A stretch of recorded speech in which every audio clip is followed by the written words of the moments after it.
অনেক বিদেশি রোগীর অপারেশনও বাংলাদেশে করেছি, যেমন Russian patient, African patient, Indian patient, German patient, American patient, Nepali patient, south Korean, Chinese, British, অনেক আলহামদুলিল্লাহ অনেক সেবা দেওয়া হয়েছে এবং অনেক পেশেন্টই অপারেশন করা হয়েছে। আমি এখানে প্রথম জয়েন করেছিলাম 2021 সালে সহকারী অধ্যাপক হিসেবে। সময়ের সাথে অভিজ্ঞতা এবং জ্ঞানের প্রবৃদ্ধির কারণে আলহামদুলিল্লাহ আজকে আমি এখানের সহযোগী অধ্যাপক এবং বিভাগীয় প্রধান। যেদিন মেডিকেল কলেজে শিক্ষা জীবনের শুরু 2008 সালে, সেই দিন থেকেই আমি দৃঢ় প্রতিজ্ঞ ছিলাম যে ইনশাল্লাহ এই সেবামূলক যেই আমার প্রফেশনটা ডাক্তারি, এটাকে আমি আরো উন্নত স্তরে নিয়ে যেতে চাই। মানুষের সেবার মাধ্যমে, মানুষকে প্রপার সার্ভিস দেওয়ার মাধ্যমে এবং প্রপার ট্রিটমেন্ট দেওয়ার মাধ্যমে আলহামদুলিল্লাহ আমাদের দেশের যেই স্বাস্থ্য ব্যবস্থা, এটাকে ইন্টারন্যাশনাল লেভেলে একটা রেকগনাইজড ওয়েতে এটা যেন অবশ্যই সবাই চিনে জানে, সেটা আমি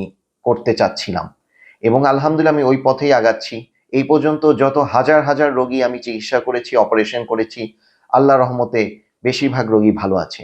100% গ্যারান্টি দেওয়া আসলে দুনিয়ার কোনো ডাক্তার বা দুনিয়ার কোনো হাসপাতালের পক্ষেই সম্ভব না, কারণ মানুষের পক্ষে 100% রিচ করা পসিবল না।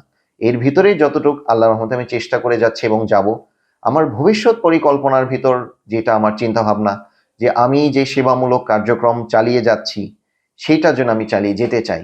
এবং আমার আরেকটা দৃঢ় প্রতিজ্ঞা হলো আলহামদুলিল্লাহ যে আমি দেশের রোগীকে এতই ভালো চিকিৎসা দিতে চাই ইনশাল্লাহ, যে কোনো মানুষই তার যতই সামর্থ্য থাকুক বিদেশে যেন চিকিৎসা নিতে আর না যেতে হয়।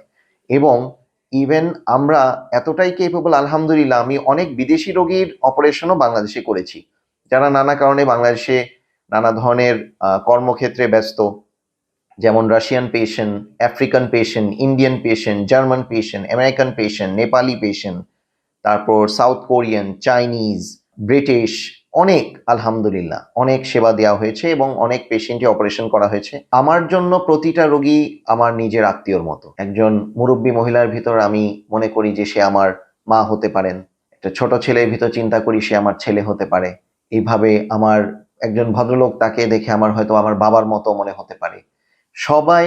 সব রোগীকেই আমি আপন মনে করি এবং আমার নিজের আত্মীয়কে আমি যেভাবে চিকিৎসা দিতাম আলহামদুলিল্লাহ আমি ওইভাবেই চিকিৎসা দিই।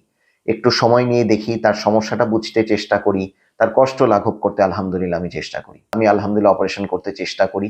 ভালো করার মালিক অবশ্যই আল্লাহ। আমার যতটুকু চেষ্টা করার আমি সম্পূর্ণ চেষ্টা করি এবং আমার যে টিম, আমার যে দল যারা আমার আন্ডারে কাজ করে, তাদেরকেও আলহামদুলিল্লাহ আমি এমনভাবেই ট্রেন আপ করেছি যে আমি যেভাবে পেশেন্টের জন্য মন থেকে ফিল করি, এমপ্যাথাইজ করি, যেন এই এমপ্যাথি যেন তারাও ফিল করে। গরিব দুঃখী রোগীর জন্য সবসময় আলহামদুলিল্লাহ আমার মনে একটা আলাদা স্থান আছে।